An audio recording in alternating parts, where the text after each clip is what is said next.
दुपारच्या बातम्यांमध्ये सगळ्यांचं स्वागत. नमस्कार, मी अमित गद्रे. बुलेटिनच्या सुरुवातीला मोठी बातमी येते. राजधानी दिल्लीमध्ये पंतप्रधान नरेंद्र मोदी आणि जे.पी. नड्डा यांच्यामध्ये बैठक झाली आणि दोघांमध्ये जवळपास 1 तास चर्चा झालेली आहे. यावेळेला भाजपच्या नवीन राष्ट्रीय अध्यक्षाबाबत चर्चा झाल्याचं सांगण्यात येत आहे. तर राजधानी दिल्लीमधून बातमी येते. राजधानी दिल्लीत पंतप्रधान नरेंद्र मोदी आणि जे.पी. नड्डा यांच्यामध्ये महत्त्वाची बैठक पार पडलेली आहे. या दोघांमध्ये जवळपास 1 तास चर्चा झाल्याची माहिती समोर येते. तर यावेळेला भाजपच्या नवीन अध्यक्षांबाबत चर्चा झाल्याचं कळत आहे. प्रशांत लीला रामदास आमचे प्रतिनिधी अधिकची माहिती देत आहेत. प्रशांत, काय नेमकी माहिती समोर येते? अतिशय 2 महत्त्वाचे नेते आहेत आणि बैठक पार पडलेली आहे.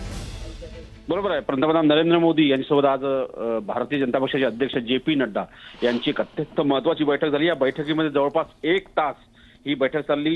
या बैठकीमध्ये खास करून जर बघितलं आपण, नवीन पक्षाचा जो राष्ट्रीय अध्यक्ष आहे त्या राष्ट्रीय अध्यक्षाच्या मुद्द्यावर बैठकीत चर्चा झाल्याची सूत्रांची माहिती. आपल्याला माहिती आहे की एक तर गेल्या याच महिन्यामध्ये नवीन अध्यक्षाची नियुक्ती करण्यासंदर्भातली चर्चा होती, पण हा संपूर्ण कार्यक्रम जो आहे आगामी 1 महिना पुढे ढकलल्याची माहिती पुढे आलेली आहे.